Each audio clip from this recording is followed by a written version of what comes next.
Question 31 का B part देखिए। A random variable X can take all non negative integral values. X जो है आपका वो नॉन नेगेटिव इंटीग्रल वैल्यूज ले सकता है and the probability that X takes the values R is proportional to, मतलब P X is equal to R. X कोई एक रैंडम वेरिएबल है जिस पर जो आर केस के लिए, मतलब जब P X is equal to R है ना, वो प्रोपोर्शनल है किसके, आपका 5 की पावर माइनस आर के।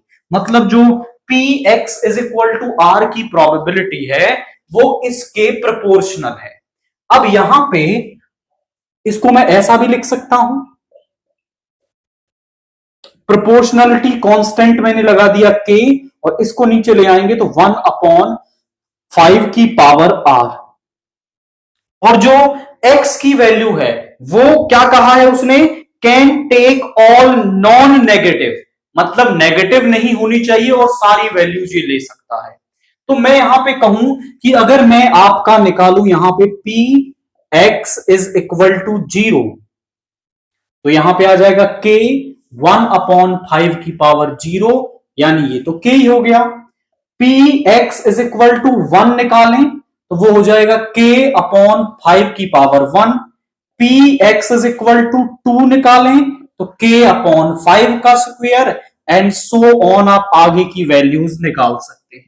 हम ये जानते हैं कि आपका जितने भी किसी रैंडम वेरिएबल के लिए जो भी केसेस बन रहे हैं, जो इवेंट, जो भी x की वैल्यूज हैं यहां पे, उन सभी का अगर हम सम कर दें बाइनोमियल डिस्ट्रीब्यूशन के अंदर, जो भी pxi आपके आ रहे हैं उन सभी का हम सम कर दें तो वो आपका किसके इक्वल होता है, वो 1 के इक्वल होता है। यानी कि हम यहां पे कह सकते हैं px is equal to 0 plus px is equal to 1 plus px is equal to 2 जो है, सो ऑन चलता रहेगा। जितनी भी x की वैल्यूज हैं सबका सम 1 होता है।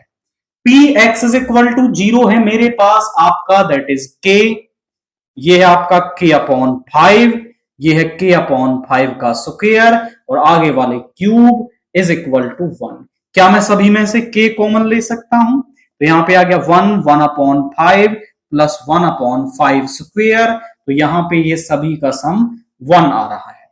आप इसे ध्यान से देखें, a2 अपॉन a1 1/5 आ जाएगा, a3 अपॉन a2 ये भी 1/5 आ जाएगा। मतलब ये एक जीपी है, और जीपी का जो सम है S infinity is equal to a upon 1 minus का आर। अगर जो आर है वो आपका 1 से छोटा है, ये डेफिनेटली छोटा है, तो यहां पे लिख सकते हो के, ए क्या है हमारा 1 पहली टर्म, 1 माइनस आर है हमारा 1/5 इज इक्वल टू 1। तो ये आ गया यहां पे के इंटू में 1/4/5 इज इक्वल टू 1। 4/5 यहां डिवाइड में, इधर जाके मल्टीप्लाई में हो जाएगा, कि इसकी वैल्यू जो है वो हमारे पास आ गई 4/5। क्वेश्चन में वो हमसे कह रहा है find P X is less than 3।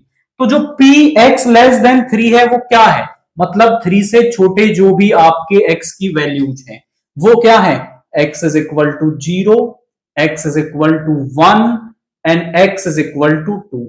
3 नहीं आएगा क्योंकि लेस देन का सिंबल है।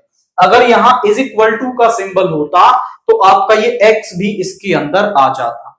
p x is equal to 0 हमने निकाला था, वो है हमारा k।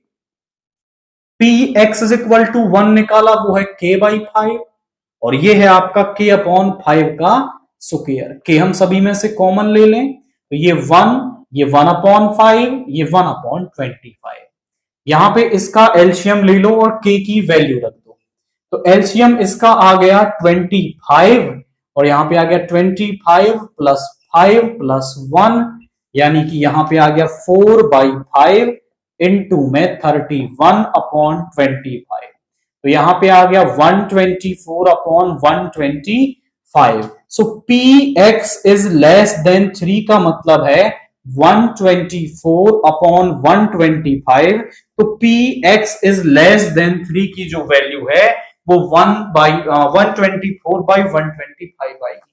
एक ही की कंसेप्ट हमें यूज करना है कि सभी प्रोबेबिलिटीज का जो सम है वो 1 होगा, तो जीपी का जो सम है वो होता है a अपॉन 1 माइनस आर।